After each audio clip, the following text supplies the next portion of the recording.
Nós, a Europa, tem a ver com a Europa, tem a ver consigo. À sexta, uma reflexão sobre a atualidade europeia.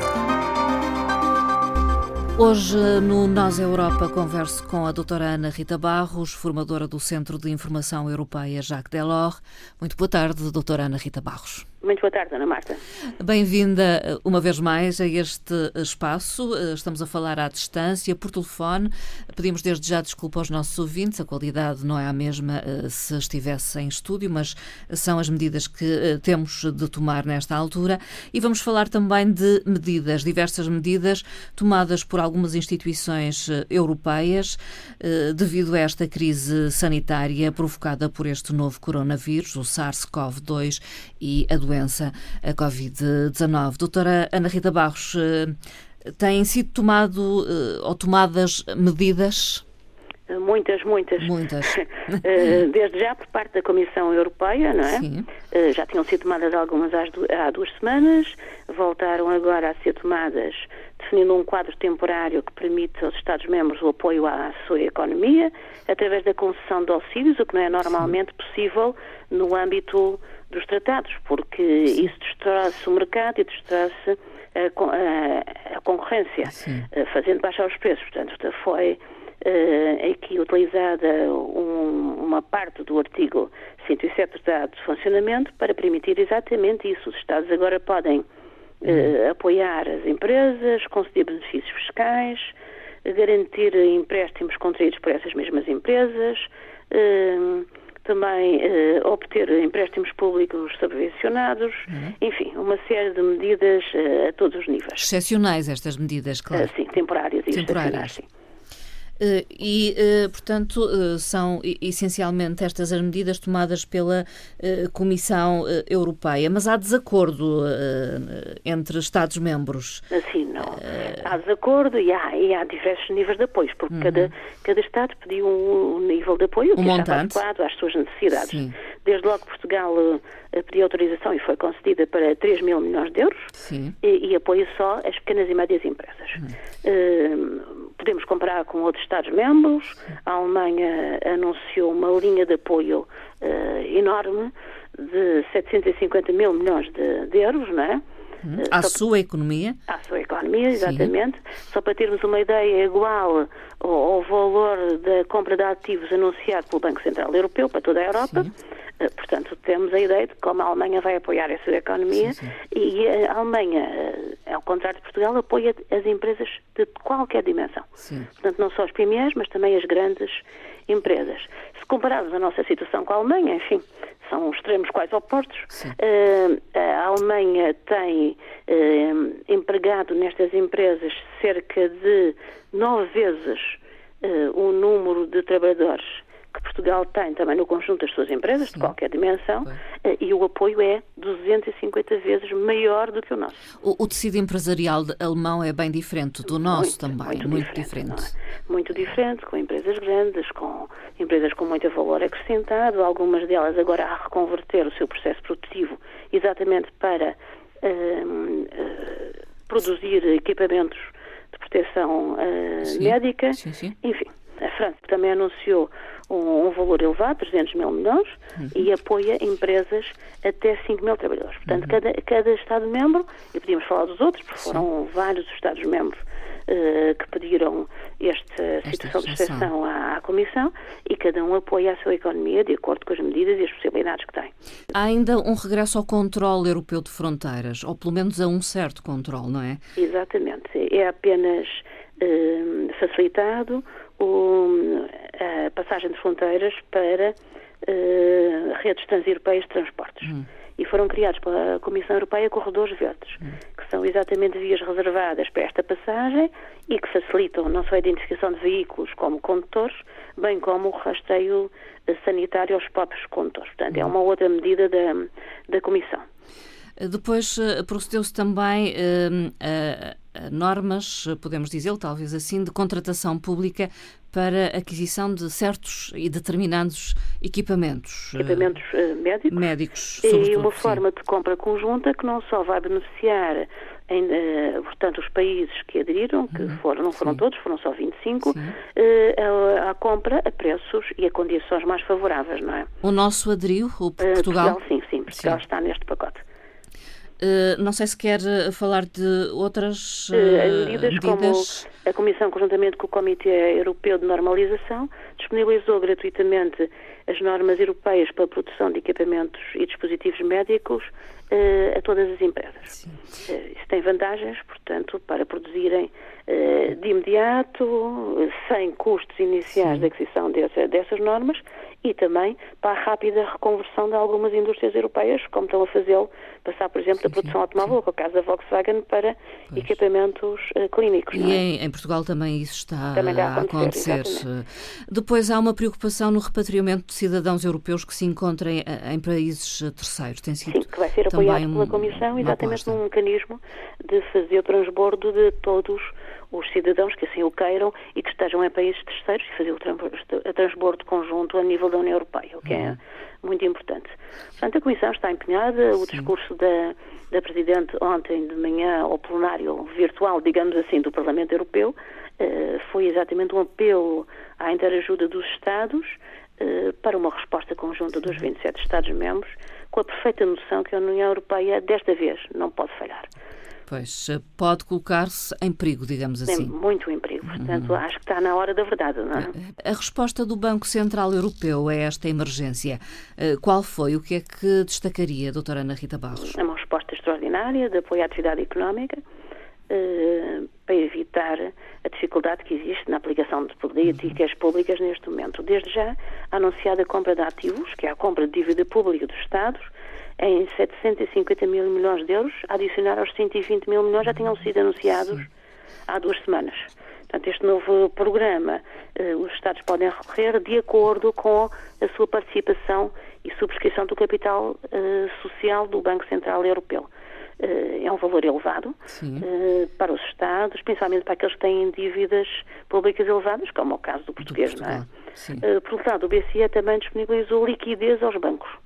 E esta liquidez tem um valor bastante elevado. Com um objetivo concreto, exatamente, de emprestarem, portanto, às empresas e às famílias, mas principalmente às empresas, a taxas de juro bastante baixas. Portanto, a taxa de juro aplicada pelo BCE é de menos 0,75%.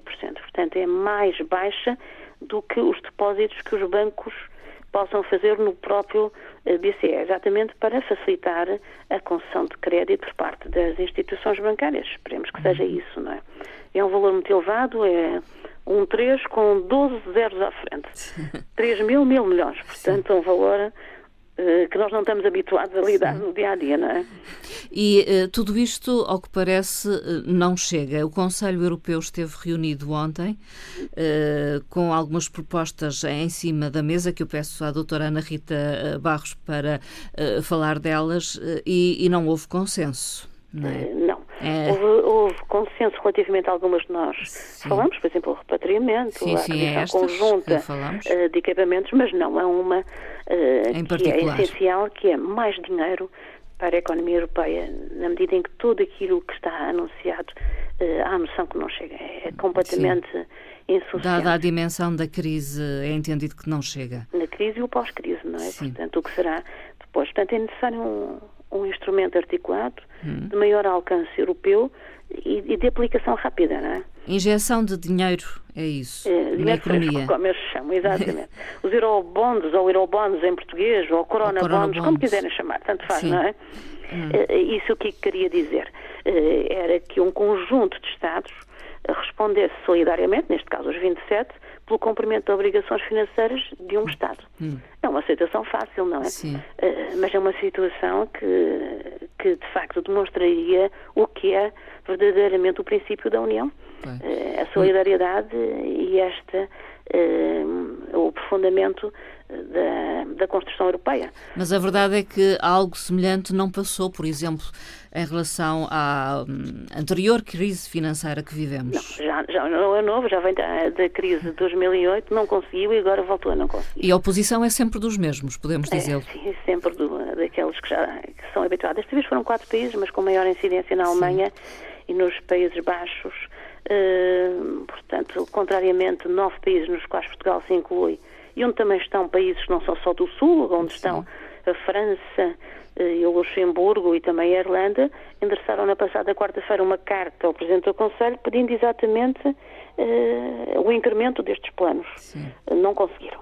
Portanto, o Primeiro-Ministro holandês disse mesmo que a opção pelos eurobónus transformaria a zona euro numa união de transferências que não estava prevista nos tratados. Enfim, isto para usar uns termos muito soft, não é? Portanto, ele usou até uma metáfora, que a introdução ou a aceitação dos eurobónus seria atravessar o Rubicon, que é exatamente o que se costuma utilizar para uma decisão completamente irrevogável. Portanto, por isso a reunião, a cimeira durou imensas horas, e, apesar de ser em videoconferência, não chegaram a um acordo. A declaração final também teve vários bolsos, vários rascunhos, tomando a Itália uma posição determinante, porque o que queriam fazer passar no texto da declaração final era só que os ministros das Finanças iriam aprofundar as medidas económicas. Ora, o aprofundar nesta altura é um termo muito vago. Sim. De maneira que a Itália considera que era urgente ter avançado neste sentido já.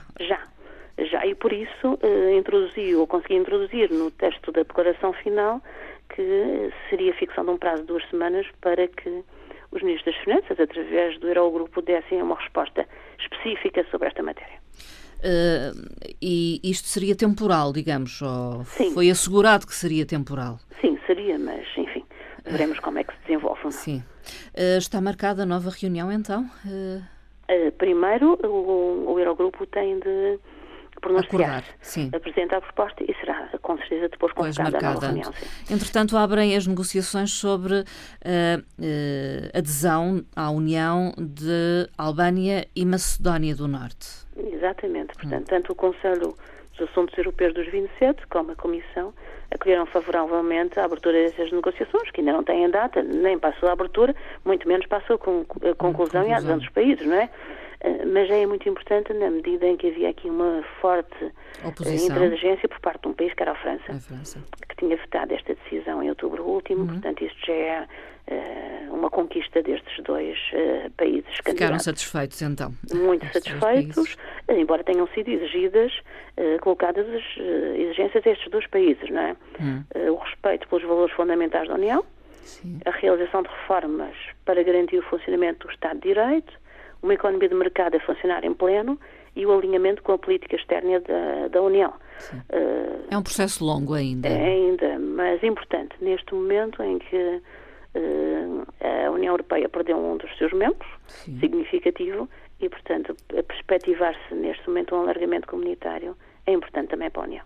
Praticamente a concluir, doutora Ana Rita Barros, alguns dados do Eurostat, nomeadamente a produção de lixo por habitante na União Europeia. Sim, foram divulgados os dados referentes a 2018. A produção média de lixo por habitante e por ano é de 492 quilos.